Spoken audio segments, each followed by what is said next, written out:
嗨，大家好，我是洪素英。那我是2003年毕业，目前服务于卫生福利部台北医院品管中心。那我目前的职务是品管中心的副主任。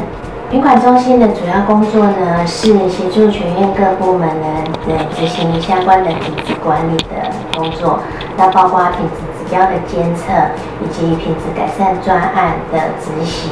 那品管中心担任的角色其实就是会诊、协调、沟通以及辅导的工作。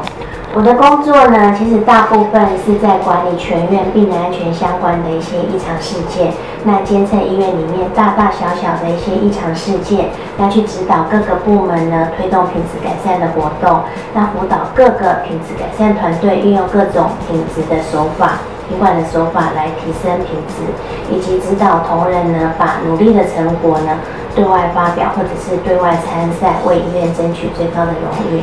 那我的业务性质其实比较偏向教学、研究、咨询跟辅导的性质。那建管系毕业后的在职场上面的优势，当然相当重要的是过去学姐们的学长姐的努力所建立的好口碑。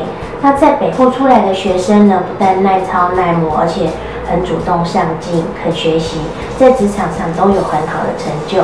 事实上，在学校学习的过程就是如此。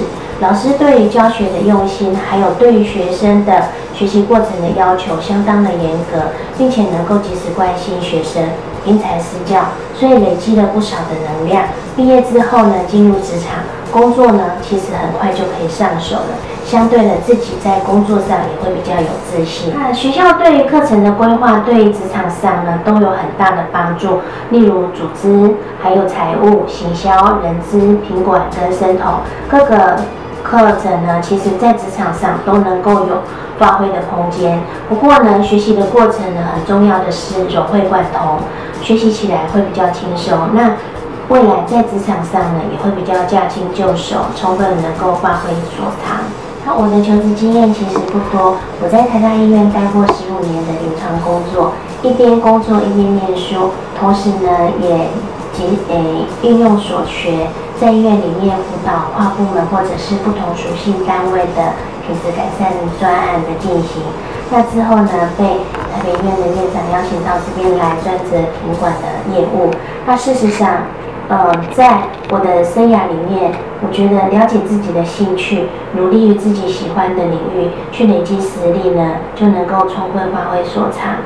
那到时候就是工作来找你，而不是你去找工作。这些年来，我有观察到很多监管系的系友毕业之后，有的呢很幸运的进入职场工作，那也有的呢毕业之后就直接转到别的领域去工作了。那事实上，医院管理的人才还是缺乏的。但是呢，要如何让自己成为人才，不是一张毕业证书就够了。学校学的知识没有持续的学习精进与应用，很快就会过时。那在职场上，通常毕业之后就一直在医管领域工作的人，比较容易找到医院的工作。事实上呢，医院应用新人喜欢刚毕业的生力军，因为呢，毕业生带来的是活力跟新的知识，所以在面试的时候一定要充分掌握这个优势。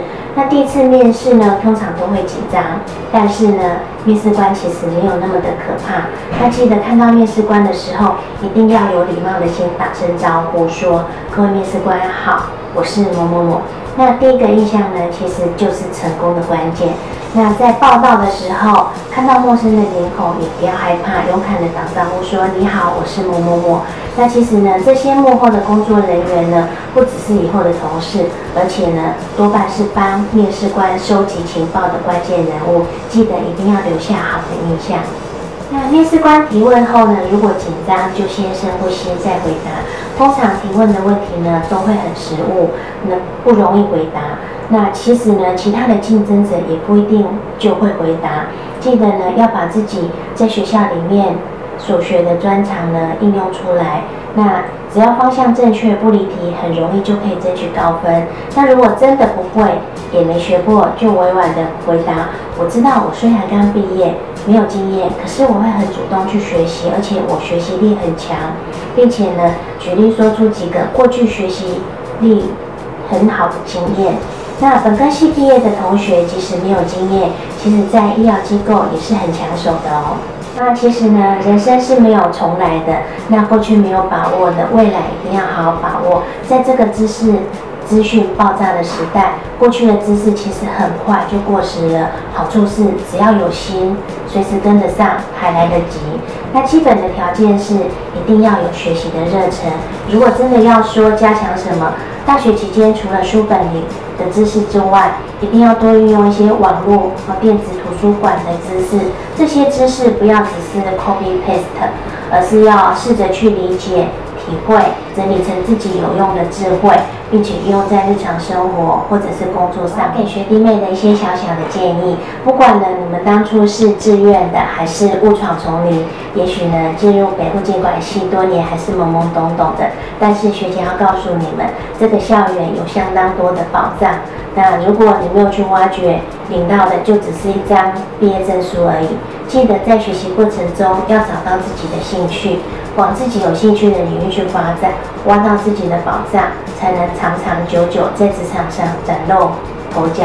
那进入职场之后，一定要保持学习的热忱跟执行力。到现在，我依然不断的自我充实，把学习当成是生活的一部分，在职场生涯上面也才会顺利愉快。